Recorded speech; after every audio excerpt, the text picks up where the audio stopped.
হানি ট্র্যাপের 4 জন সদস্যকে আমরা গ্রেপ্তার করেছি।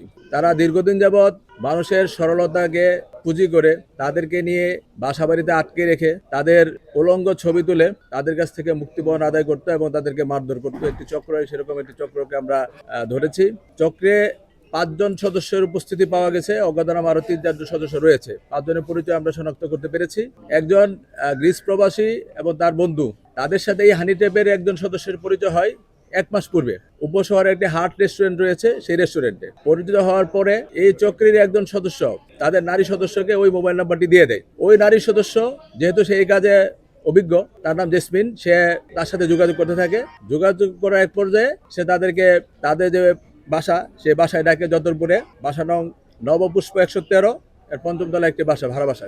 মেহেন্দিবাগে যখন আসে ওই প্রবাসী এবং তার বন্ধু, ওই চক্রীর একজন সদস্য জলিল, সে তাকে করে 2টি সিএনজিতে করে বাসায় নিয়ে আসে। বাসায় নিয়ে যাওয়ার পরে চক্রের আরেকজন সদস্য জায়েদ, সে তাকে দেশীয় অস্ত্র ধরে এবং ইলেকট্রিক শক দিয়ে উলঙ্গ করে তার ছবি তুলে তার কাছ থেকে টাকা দাবি করে এবং তারা দুজন বিভিন্ন মাধ্যমে, বিকাশের মাধ্যমে, নগদ বা আত্মীয় স্বজনের মাধ্যমে তাদের কাছে 90,000 টাকা তারা এভাবে নিয়ে নেয় এবং তাদের যে ব্যবহৃত আইফোন 14 প্রো ম্যাক্স, এটা আইটেল মোবাইল সহ মোবাইলগুলো রেখে দেয়। তারা ওখান থেকে উদ্ধার হয়ে থানায় আসার পরে সে বাসায় কোতোয়ালি থানা পুলিশ অফিসার ইনচার্জের নেতৃত্বে ওখানে অভিযান পরিচালনা করা হয়। অভিযান পরিচালনা করে 4 জন সদস্যকে গ্রেপ্তার করতে সক্ষম হয়।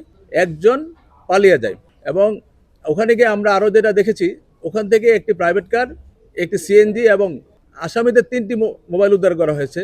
আসামিদের মোবাইলে এরকম আরও অনেক ভিকটিমের ছবি এবং ভিডিও পাওয়া গেছে, যারা অতীতে তাদেরকে হানি ট্র্যাপের ফাঁদে ফেলে ওই বাসায় নিয়ে গিয়ে তাদের কাছে টাকা আদায় করেছে। আমরা ওই সকল ভিকটিমকে খুঁজে, তারা যদি আইনগত ব্যবস্থা গ্রহণ করতে চায় আইনগত ব্যবস্থা নিব, অথবা এখানে সাক্ষ্য হিসেবে আমরা তাদেরকে অন্তর্ভুক্ত করব। এ ব্যাপারে কোতোয়ালি থানায় একটি নিয়মিত মামলা হয়েছে।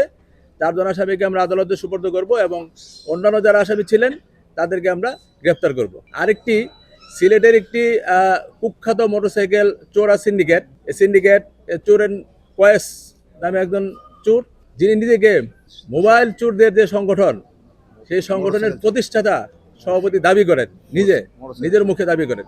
তা আমরা তাকে দীর্ঘ প্রচেষ্টায় সিসিটিভি ফুটেজ এবং অন্যান্য বিষয়াদি বিশ্লেষণ করে তাকে আমরা আমাদের বন্দরবাজার ফাঁড়ি আইসির নেতৃত্বে আমরা জৈন্তাপুর কানাইঘাট এলাকায় অভিযান করে তাকে আমরা গ্রেপ্তার করেছি।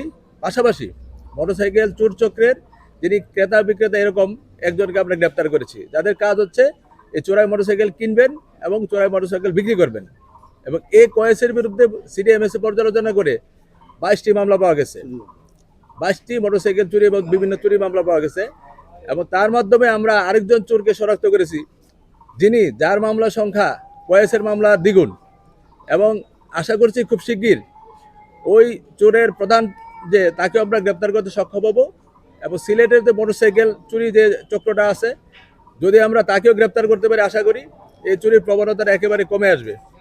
আমরা 2টি ঘটনায় নিয়মিত মামলা হয়েছে, আমরা তাদেরকে আদালতে সুপর্দ করব।